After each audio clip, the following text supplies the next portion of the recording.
Hey everyone, time to answer more comments. I haven't been cubing for over a year now. Have you got any tips for getting back into turning the darn thing? Well, people's hobbies do change as they grow up, and I don't see there's any reason why you'd have to fight it. I mean, just do what you like doing. If the Petaminx would come out, would you buy it? Well, probably not, considering that I've only had the motivation to solve my Teraminx just once. Why do you keep cubes in unsolved situations rather than solved situations? Well, I've said this before, and I only cube when I either get a new puzzle or to kill time. When I have free time, I usually spend it making or editing videos. What's your opinion on sold-out puzzles at Mefferts? Because many people want them. Well, I think it's a good business strategy for them. While a lot of people may want them, yes, it may not be enough to constitute for the company to have to put in the time and energy to produce more cubes. It also creates a want for the puzzle. When a customer is thinking about getting a puzzle but then realizes he can't get it, then he's more likely to buy it when it does come out than if it had been out all along. I mean, that's what Google is trying to do with Google+. But just be patient, Mefferts has released puzzles that have been sold out, like the Pyraminx Crystal,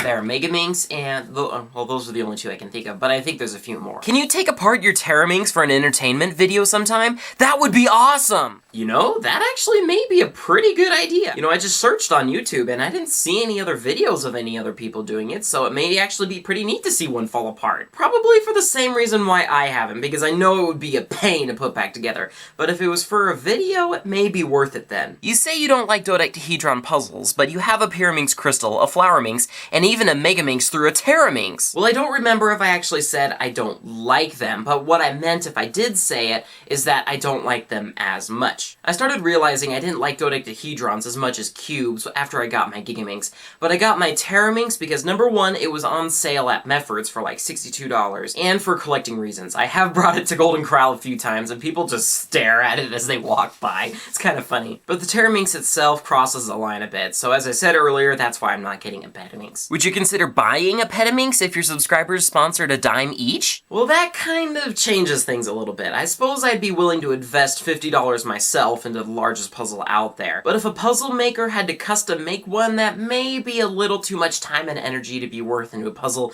that wouldn't turn very well. But if all of you wanted to, I wouldn't argue with it. I'd probably go ahead along with it. How's your Gigaminx? It's been a long time since you put Vaseline in it. Well, I tried looking for it just now, and I can't seem to find it, but I had just solved it on a road trip, and I have the tensions really tight on it, maybe to hopefully to get the Vaseline to dig in more, and it's, well, I really don't know. I'd have to take the time to clean out the Vaseline to do it. It's the only time I've solved it since I put the Vaseline in it, but it probably did something.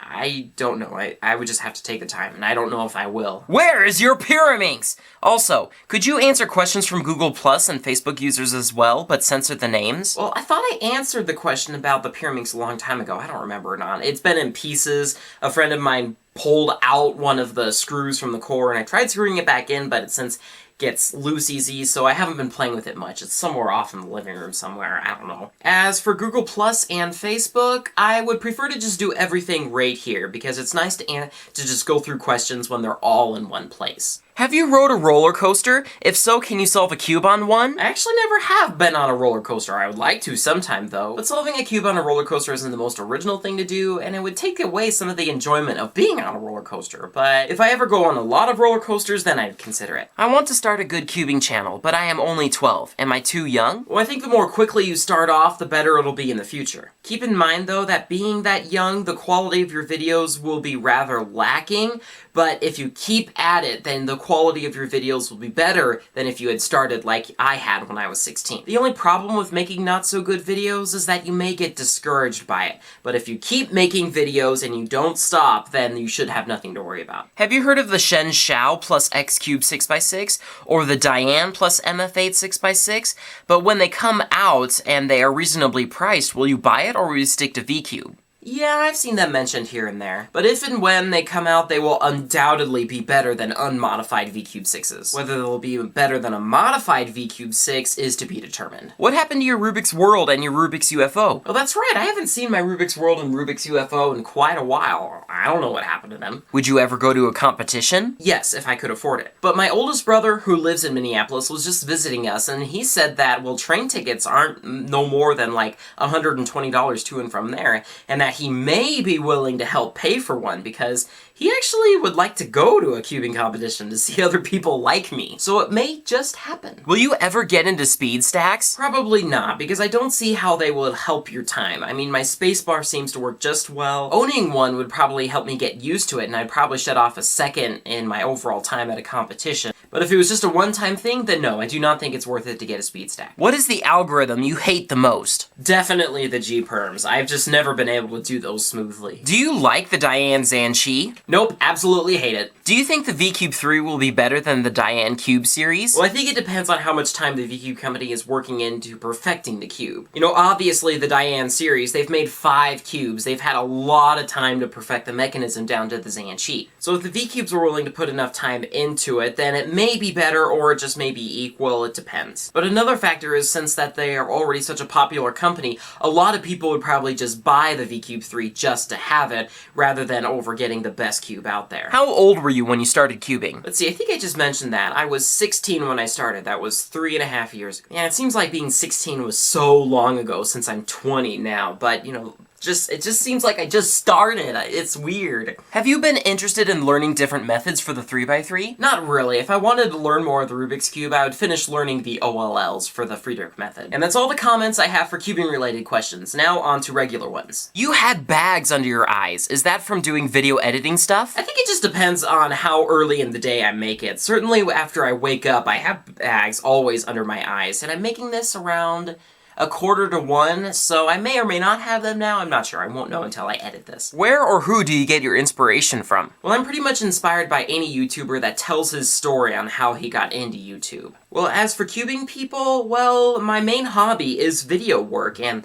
cubing, I would say, is my second hobby, so I really can't think of anyone that inspires me to cube. When are you gonna make the video about the problems to build your computer? Well, currently I'm trying to get my schedule back in track on this channel before I start focusing attention back on that channel. But I'm gonna try to get that video up before the summer ends. Do you mind with any dislikes on your video? Seriously? Well, all videos are just gonna get a certain amount of dislikes simply because people accidentally click on the button. But when my videos start getting a significant number of dislikes, I start looking into how I could have made the video better rather than, you know, getting angry over it. Would you grow a beard if we told you to? No, I am very resistant when it comes to changes in my physical appearance. Do you own any game consoles or systems? Well, the most modern one I have is the PS1, so... Do you play any video games at all? Very rarely. Sometimes I'll play it with my brother, but even now I'm trying to get him to make more videos with me, like we did up on Pikes Peak on my other channel. I just came to a point when I realized there's more productive things to do than to play games. What type of YouTube videos do you watch? Like, is it mostly cubing videos or what? Well, I started off just watching cubing videos because that's what I was making and I wanted to see, you know, other people making the same kind of videos as well. But recently I just branched off into seeing the big time YouTubers, and that's what really inspired me to start making more videos this summer. So I've been watching people like Freddie Wong, Mystery Guitar Man, the Vlog Brothers, Dan Brown, the Partners Project, and I think that's all I can think of at the moment. Do you think the subscriber count should be irrelevant? Well, in my experience over the past 3.5 years on YouTube is that the amount of subscribers someone has or the amount of views per video someone gets is a pretty good indication of the quality of their content. In the rare instance where someone has just started making good quality videos and people haven't had time to take notice, but I have, then yeah, there is a good chance that I would be subscribed to them even if they had, let's say, under 100 subscribers, but it would just be very rare. Do you know any programming or web design languages? Actually, no, I've never really gotten into that. You know, I've gotten into Lego robotics programming and some programming for a game, Command & Conquer Generals, but other than that, I haven't been doing much. I've played around with a little bit of HTML code, but not much. What music do you normally listen to? I honestly don't listen to music that much. You know, when I'm driving, I'll turn on K-Love, but that's about it. What? An hour and a half to upload an HD 7-minute video? Wow, it takes me like 8 to 9 hours. Well, for me, I am uploading in the WMV format, which is like the most compressed format out there. So it's like a half a gig, and maybe an hour and a half is a little too short. Probably 2 or 3 hours, I think, for half a gig. Also, the reason why I referred to that as short is because I was just visiting my sister in Colorado, and she has like this super fast connection that's like 7 times faster than me. I mean, I could buffer full HD videos on YouTube. It was crazy! Have you ever been on the news? Like, in the background? Yes, I have been on the news several times in the background. Since our local news stations have started putting their videos up on the internet, I've noticed just once. So if you'd like to see the half a second of myself wiping off the counter at Golden Corral, then you can check out the link below.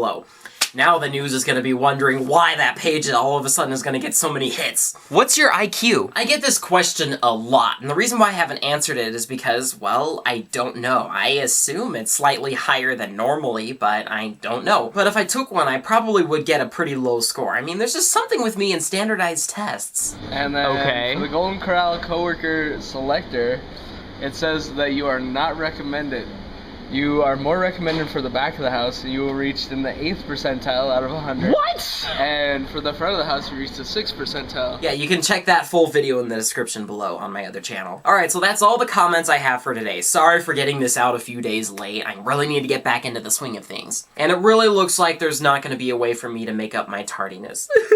So what I'm going to be doing is I'm going to be taking my 2 review/tutorial videos and uploading the second one on my Saturday. So my Saturday one will be a review/tutorial/entertaining video. So I'm going to try to get 3 videos up a week, and we'll see if I can meet that goal by the end of the summer. I'm sorry I wasn't able to keep up what I promised over the past month, but yeah, I learned a lot what I can handle. Also, and one other thing is I have gotten super behind in answering YouTube messages. I think I've got like 115 unread messages over the past couple of weeks, and they're not bad to answer. You know, I could probably spend like 20 minutes a day if I just kept up on them. So, I'm gonna start taking the time to get caught up on them, and if your question is no longer valid, don't bother saying, oh, thanks, I figured it out myself. Just, yeah, you don't have to bother me sending a message. Most of the time after I answer a message, I forget about it until I get a response. I have been keeping up with answering messages on my Facebook page, but I haven't quite gotten into the swing of things on Google+. Still haven't taken the time to figure out things there. It's just that I'm already used to Facebook, and yeah.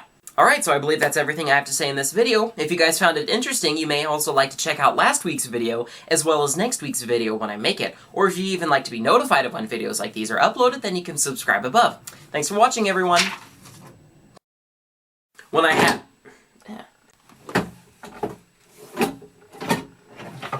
Yeah.